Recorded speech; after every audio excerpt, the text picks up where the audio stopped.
کچھ رقم اور سامان اللہ کی راہ میں ہم خرچ کر دیں تو کیا حرج ہے؟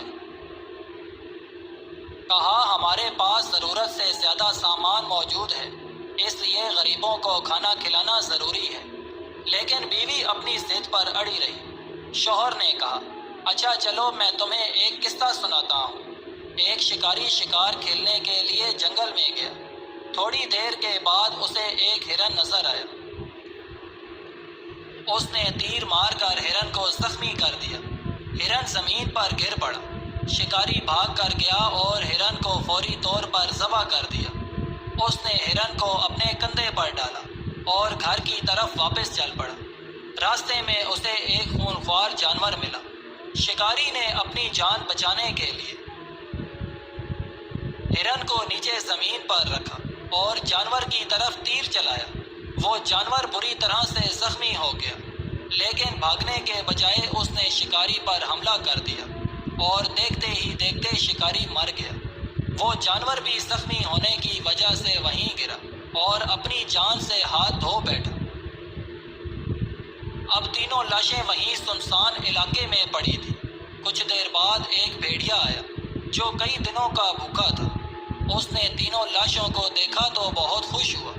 باری باری انہیں سونگھا اور پھر دل میں کہنے لگا اب مجھے کئی روز تک شکار نہیں کرنا پڑے گا، میں انہیں کہیں چھپا کر رکھ دوں گا۔ پھر اس بھیڑیے نے جانور میں لگے تیر کو سونگھا اور سوچنے لگا کہ شاید یہ بھی کسی جانور کا سوکھا ہوا گوشت ہے، کیوں نہ اسے پہلے کھا لیا جائے۔ اس نے یہ سوچتے ہوئے زور سے تیر پر منہ مارا تو تیر اس کے منہ کے آر پار ہو گیا۔ بھیڑیا تڑپ تڑپ کر وہیں مر گیا۔ اگر یہ بھیڑیا ایک ہی شکار پر زیادہ فوکس کرتا، زیادہ لالچ نہ کرتا، تو شاید اسے اپنی جان سے ہاتھ نہ دھونے پڑتے۔ اسی لیے میں تمہیں سمجھاتا ہوں کہ زیادہ مال و دولت جمع کرنا مناسب نہیں ہے۔ ہمارے آس پاس بہت سے لوگ ایسے ہیں جو فاقہ کشی پر مجبور ہیں، اور جو لوگ ساری زندگی دولت جمع کرتے رہتے ہیں وہ ایک دن مر کر سب کچھ دنیا میں ہی چھوڑ جاتے ہیں۔ انہیں اس مال کا کوئی بھی فائدہ حاصل نہیں ہوتا۔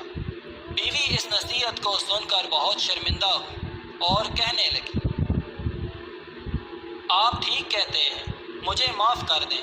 اب آپ مجھے کچھ اور سامان لا دیں، میں خود اپنے ہاتھوں سے کھانا تیار کروں گی اور پھر آپ اسے غریبوں میں بانٹ دینا۔ جب رزق کم ہونے لگے تو لوگوں کو کھانا کھلاؤ، اپنے بھائی بہنوں، عزیزوں اور رشتہ داروں کو اپنے گھر بلا کر کھانا کھلاؤ۔ ان لوگوں کا رزق آپ کے رزق میں شامل ہو کر آپ کا رزق بڑھا دے گا۔ نادان لوگ دولت کے لیے دل کا سکون گنوا دیتے ہیں اور دانش مند لوگ دل کے سکون کے لیے دولت لٹا دیتے ہیں۔ اگر تم زندگی میں بہت کچھ حاصل کرنا چاہتے ہو تو اپنے رب کے ساتھ ایک اچھا تعلق بنا لو۔ رشتوں کا ایک روپ مطلب پرستی بھی ہے۔ کٹ پتلی کی طرح جی حضوری کرتے رہو تو سب ٹھیک، ورنہ رشتہ کچے دھاگے کی مانند ٹوٹ جاتا ہے۔ جب میڈیکل سائنس کی کتابوں کو چومنے اور چاٹنے سے انسان ڈاکٹر نہیں بن سکتا، تو قرآن کو صرف چومنے چاٹنے سے مومن کیسے بن سکتا ہے؟ قرآن پاک کو سمجھ کر مطالعہ کیجیے، کیونکہ یہ ہدایت کی کتاب ہے۔ جب غلطی ثابت ہو جائے تو عقل مند اپنے آپ کو درست کر لیتا ہے، جبکہ جاہل ضد پر اڑ جاتا ہے۔ آج کے دور میں اگر جیب میں چھید ہو جائے تو سکے گرنے سے پہلے سگے گر جاتے ہیں۔ اس شخص پر ظلم کرنے سے ڈرنا جس کے پاس بدلہ لینے کے لیے آنسوؤں کے سوا کچھ نہیں ہوتا۔ زندگی میں سادگی اپناؤ، جتنی سادہ تمہاری زندگی ہوگی اتنی ہی پریشانیاں کم ہوں گی۔ جس پر یقین نہ ہو تو انسان اسے کوئی چیز تک نہیں دیتا۔ بغیر یقین کے انسان چاہتا ہے کہ رب اسے سب کچھ عطا کر دے۔